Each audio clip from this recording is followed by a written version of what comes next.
Mahasiswa di berbagai daerah terus menyuarakan tuntutan perbaikan ekonomi Indonesia.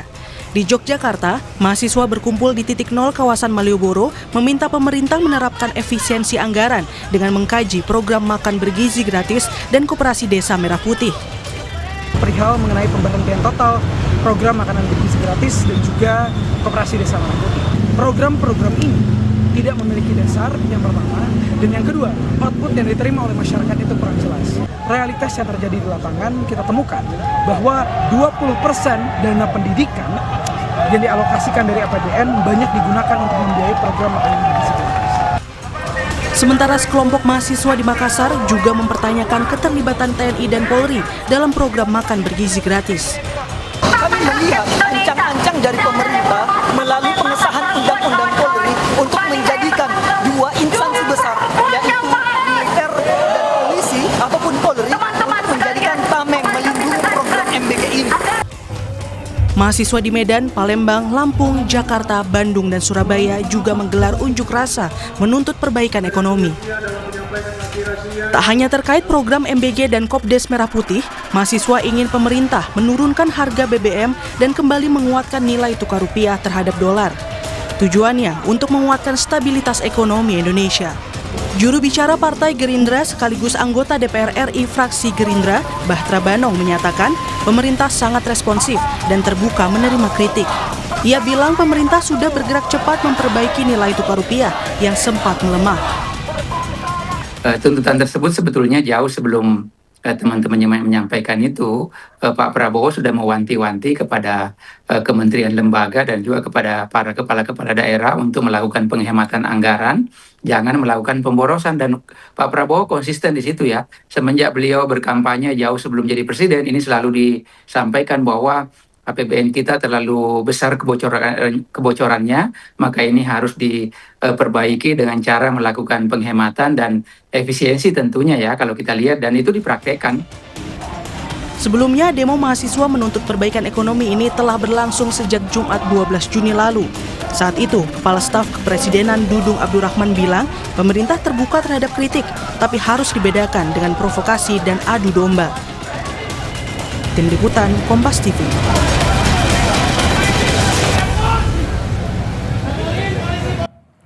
Ya, bagaimana pemerintah perlu mengambil langkah untuk menjawab tuntutan mahasiswa untuk perbaikan ekonomi Indonesia. Kita bahas bersama anggota Komisi 2 Fraksi Golkar Ahmad Irawan dan pengajar Hukum Tata Negara Sekolah Tinggi Hukum Indonesia Jentera, Bivitri Susanti. Selamat petang, Mbak Bivit.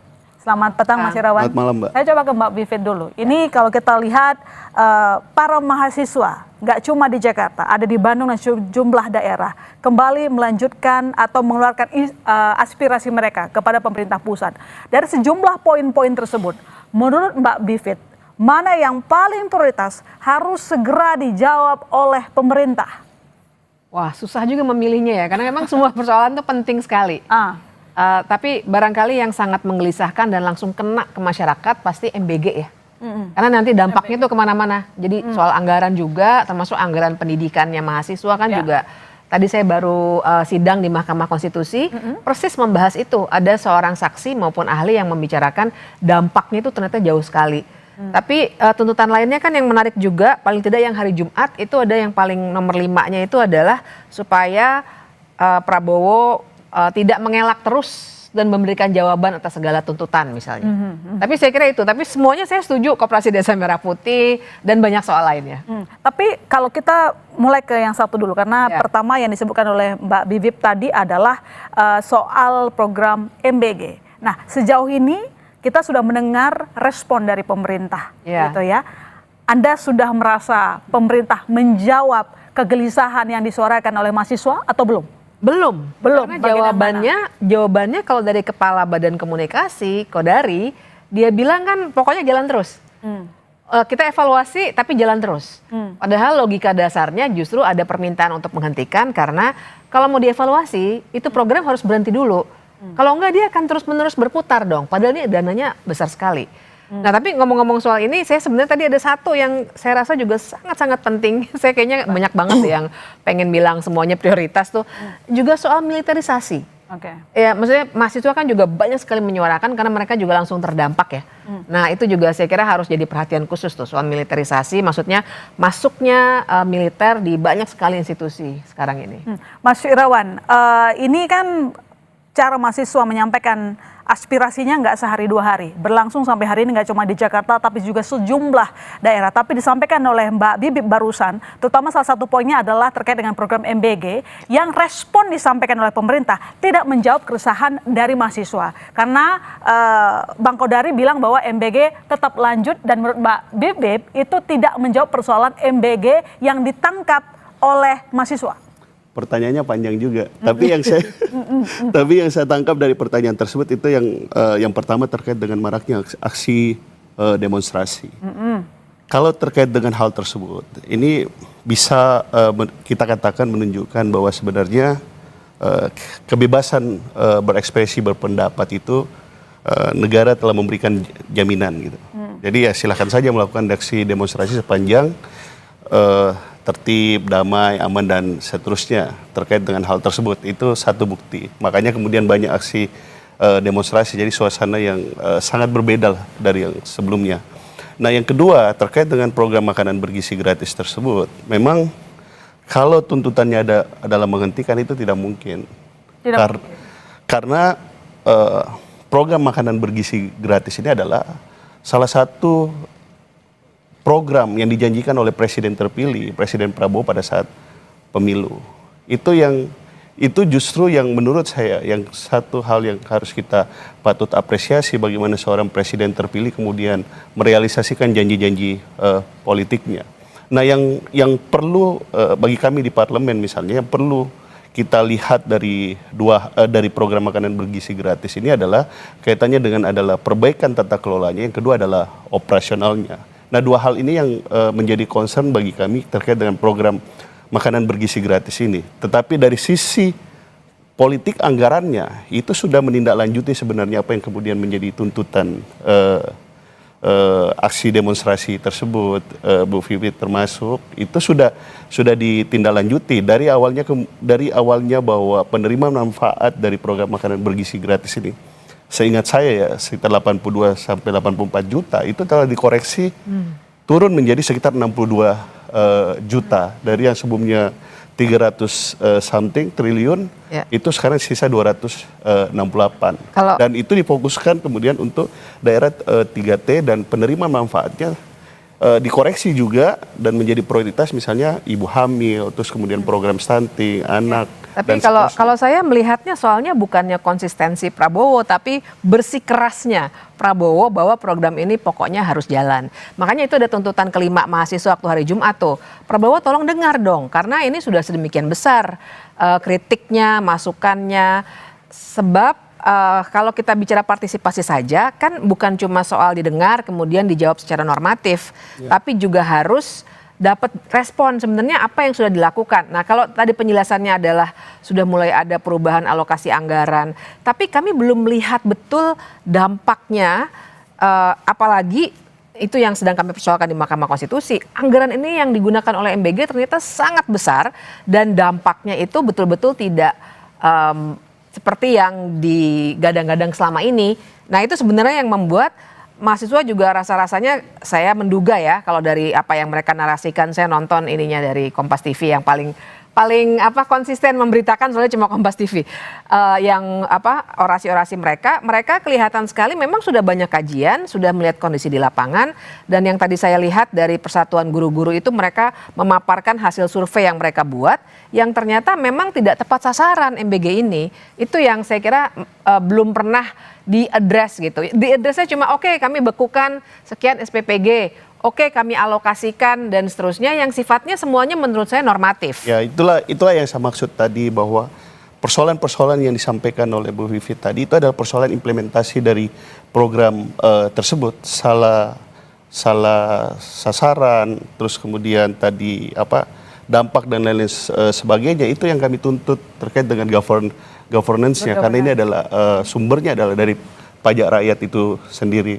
Nah makanya terkait dengan hal tersebut, ini juga sesuatu yang harus dijelaskan kepada rakyat, kepada publik, bahwa terkait dengan program makanan bergizi gratis, itu adalah program yang dijanjikan oleh seorang presiden terpilih dalam pemilu. Jadi meminta menghentikan itu sama dengan meminta presiden untuk ingkar terhadap janji-janji politiknya. Tapi kan yang disuarakan oleh mahasiswa tadi, Mas, ada mereka concern bahwa dana pendidikan yang harusnya 20% untuk pendidikan juga diambil untuk MBG. Betul.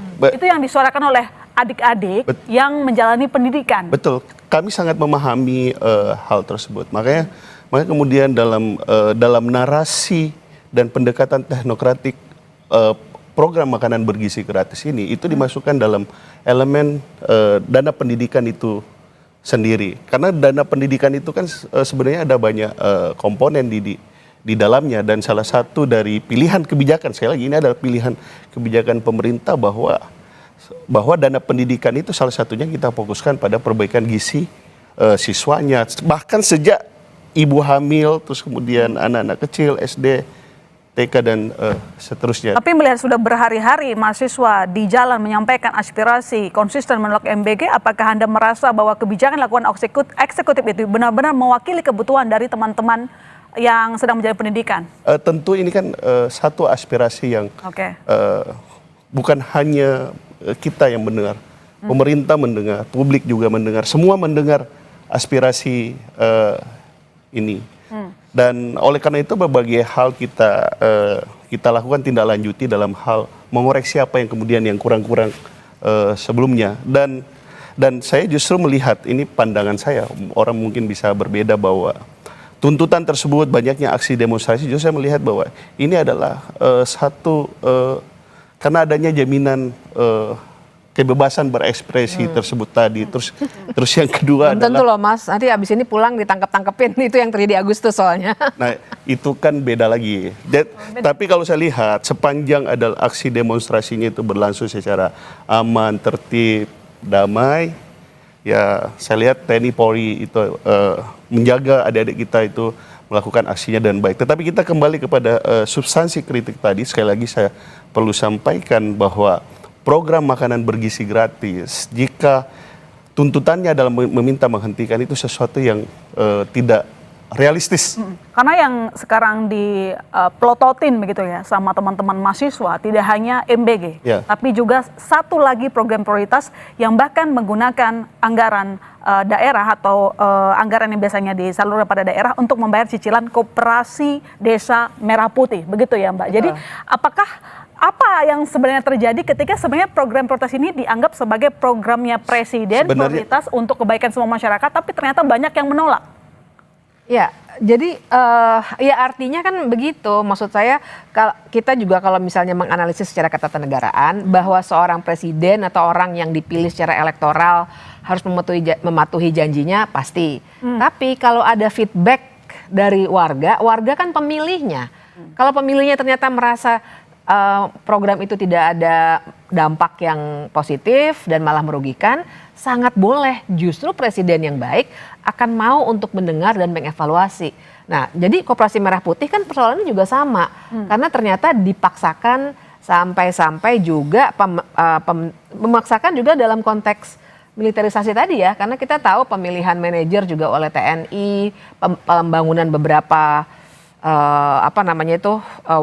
toko-tokonya Koperasi Merah Putih juga dilaksanakannya atau diawasinya oleh Babinsa dan lain sebagainya. Jadi saya kira yang terjadi di sini memang ada semacam, kalau istilah yang sudah banyak sekali kita diskusikan, politik komando dari presiden.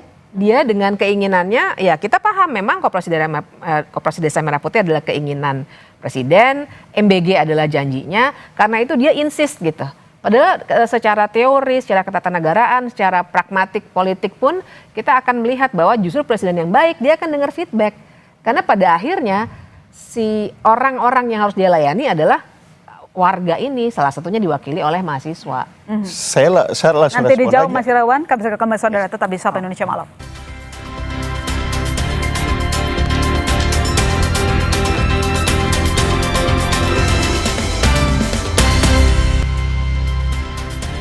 Silakan Mas Irawan. Jadi kalau saya sih ya seperti yang disampaikan tadi Prof. Bivitri, justru saya melihat bahwa aksi-aksi demonstrasi pada hari ini itu kan bagian dari partisipasi politik, partisipasi dalam hukum dan pemerintahan dengan menyampaikan pendapatnya secara bersama-sama gitu. Dan itu adalah proses bernegara yang harus kita hormati.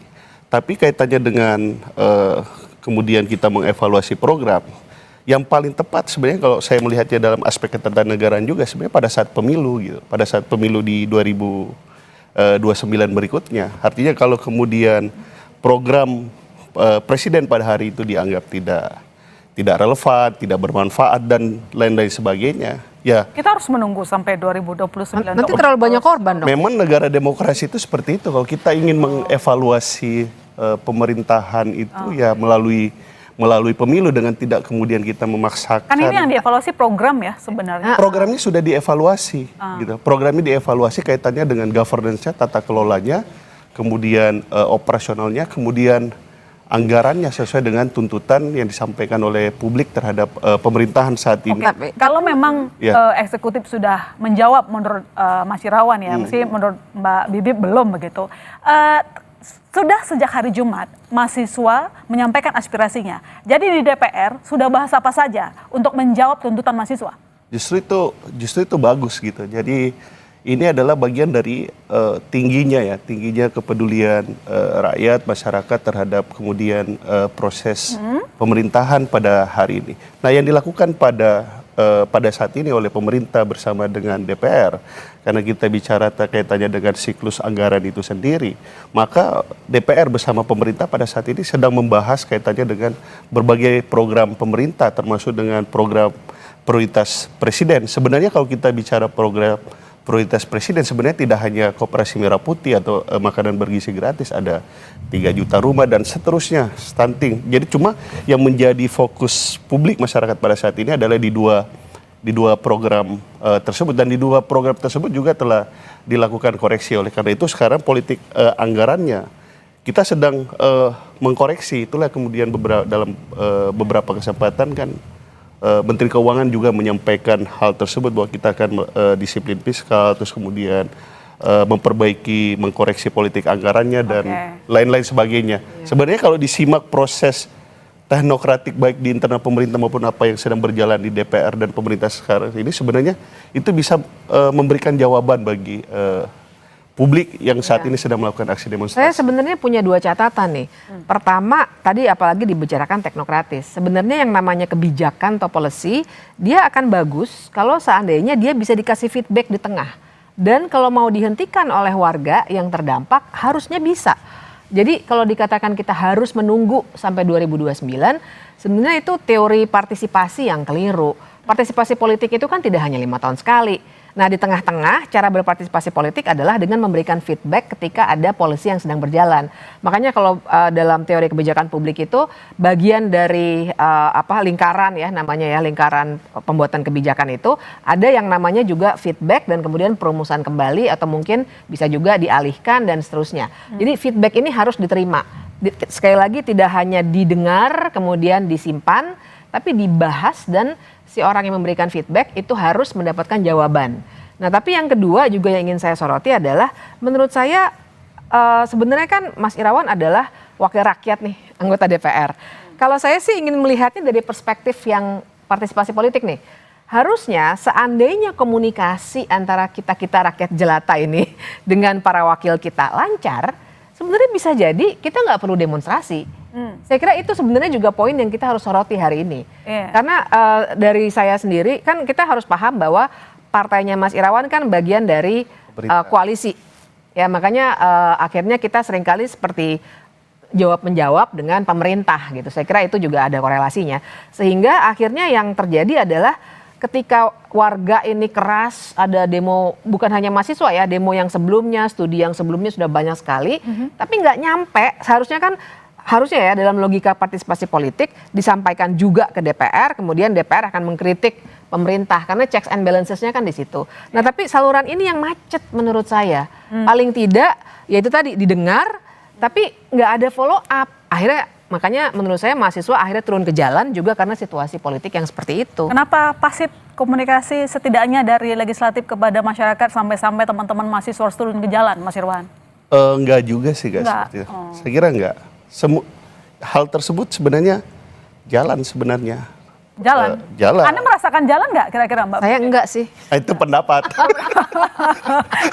Itu kan pendapat itu perspektif loh. Misalnya tadi perspektif dua hal tadi itu misalnya. Yang pertama adalah tidak hanya didengarkan, tapi juga ditindaklanjuti dalam bentuk kebijakan. Kan begitu tadi yang pertama. Nah itu makanya saya jelaskan bahwa sebenarnya tindak lanjut dari aspirasi tersebut sebenarnya telah dilakukan oleh pemerintah. Karena dan itu koreksi anggarannya sangat signifikan. Dari catatan yang kita lihat Mas, mahasiswa itu menyampaikan aspirasi turun ke jalan, tidak cuma kali ini saja. Sudah beberapa kali. Artinya bagaimana eksekutif terutama legislatif, karena Anda dari legislatif, menjawab sejumlah kerisauan dari teman-teman mahasiswa. Sebenarnya kan proses ini bukan proses yang ada di DPR atau proses yang ada di pemerintah. Itu tidak berlangsung sekarang saja, tapi sudah berlangsung sebelumnya. Misalnya kaitannya dengan efisiensi, gitu. Efisiensi itu dilakukan, meskipun kemudian setelah dilakukan efisiensi dan realokasi, kritik utamanya adalah terjadinya vertical imbalance gitu, kaitannya dengan dana transfer daerah. Gitu. Itu dikritisi. Kemudian kita mengeksplorasi lagi kaitannya dengan kebutuhan tersebut. Itulah tadi misalnya di MK tadi katanya ada sidang itu, saya sempat baca tadi salah satu kritiknya adalah kemampuan daerah dalam membayar gaji P3K atau honorer. Itu yang juga kami sudah bahas kaitannya dengan hal tersebut, dan karena itu adalah wewenangnya ada di pemerintahan daerah melalui APBD. Tetapi itu ada persoalan yang sebenarnya sudah lama gitu, tapi belum terselesaikan sampai sekarang, karena itu kaitannya dengan rekrutmen aparatur sipil negara yang bertahun-tahun terjadi. Terus kemudian yang kedua kaitannya tadi, ada banyak lah sebenarnya yang bisa dijelaskan kaitannya dengan hal tersebut. Tetapi yang kedua tadi terkait dengan check and balance gitu.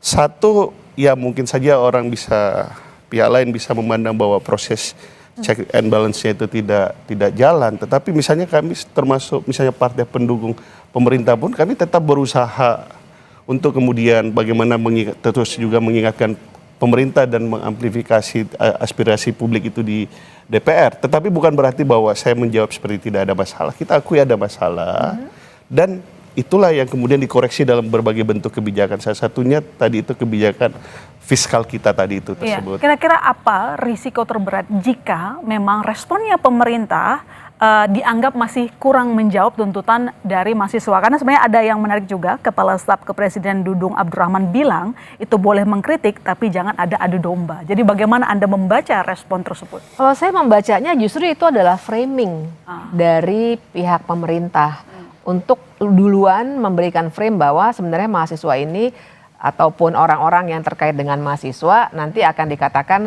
menimbulkan semacam penghasutan dan lain sebagainya. Ini adalah framing yang juga terjadi pada bulan Agustus 2025.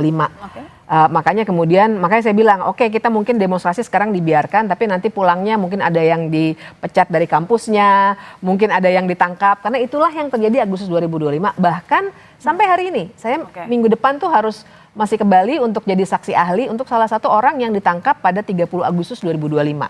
Artinya kan perburuan itu tetap jalan.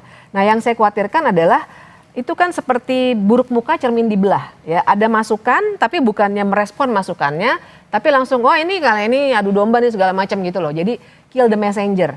Nah, yang saya khawatirkan pemerintah terus-menerus melalui kadang-kadang buzzersnya gitu ya, melakukan frame-frame seperti itu, langsung menuduh pecah belah, adu domba, antek asing dan lain sebagainya, tapi tidak menjawab benar-benar ini sebenarnya masalah di kebijakannya seperti apa.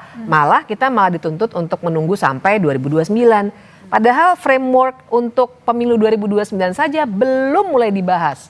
Undang-undang pemilu belum mulai dibahas loh di komisinya Mas Irawan sebenarnya, komisi 2. Nah, jadi itu juga yang saya khawatirkan, dan artinya kita hati-hati sekarang, memang betul ditanya oleh Mbak Irma itu pas banget, hati-hati untuk merespon kata-kata atau narasi-narasi yang dikeluarkan oleh pemerintah, karena banyak sekali frame yang diberikan yang akhirnya justru tidak menjawab persoalan sebenarnya. Mas Irawan, saya berikan kesempatan untuk menjawab. Jadi sebenarnya maksud dari Pak Dudun itu menyampaikan hal tersebut seperti apa? Itu kan tanya Pak Dudung aja kalau itu. Tapi yang disampaikan oleh Mbak Bibip barusan bahwa merasa segala pernyataan yang malah dianggap denial ya, lebih tepatnya. Denial ya. Ya, nggak tahu kalau Pak Dudung. Tapi kalau kami Oke, tapi dari Komisi 2 deh. bukan di Komisi 2 aja, kami di parlemen lah, di DPR, bahwa orang berpendapat silakan aja. Orang melakukan aksi menyampaikan pikirannya secara lisan dan tulisan, silahkan saja, nggak jadi masalah gitu loh. Ya, tetapi yang kemudian proses dialog itu harus memang kita tujukan, memang kita mencari yang benar gitu, yang sekarang udah benar atau belum menurut Anda? Kemudian proses advokasi koreksi itu memang kita fokus pada kebijakannya, dan kita menghormati satu sistem gitu, sistem yang memang begitulah pemerintahan Republik kita berjalan gitu, bahwa seorang presiden elected bisa punya program, itu punya yang namanya partai pemerintah, mendukung pemerintah, terus kemudian kalau ada yang salah dari kebijakan tersebut, rakyat punya hak dalam berpartisipasi dalam pemerintahan tersebut, menyampaikan koreksi, usulan, aspirasi melalui demo, tulisan atau apa, silahkan kritik. Kalau itu rasional dan seterusnya, DPR bisa membaca, menyampaikan kepada pemerintah. Pemerintah kan juga bukan patung, mereka bisa membaca, bisa mendengar, dan seterusnya. Tapi tugas kami di parlemen adalah bagaimana mengawal politik anggarannya yang tertuang dalam APBN gitu. Dan bisa lebih dekat lagi kepada masyarakat ya. Karena kan itu harus. romantis. Soalnya ini normatif, masih normatif nih. Kita lanjut realitanya nggak begitu. Itu kan normatif, artinya kita jawab bahwa sistem kita tuh ya memang seperti itu yang kita harus jaga. Oke, kita tunggu nanti bagaimana kira-kira kelanjutannya. Terima kasih Mas Irawan, terima kasih Mbak Bibip telah bergabung di Sapa Indonesia Malam. Saudara, serta lain di Sapa Indonesia Malam, harga minyak dunia cenderung melemah, lalu kapan harga Pertamax akan turun? Ulasannya sesaat lagi. Tetap bersama kami.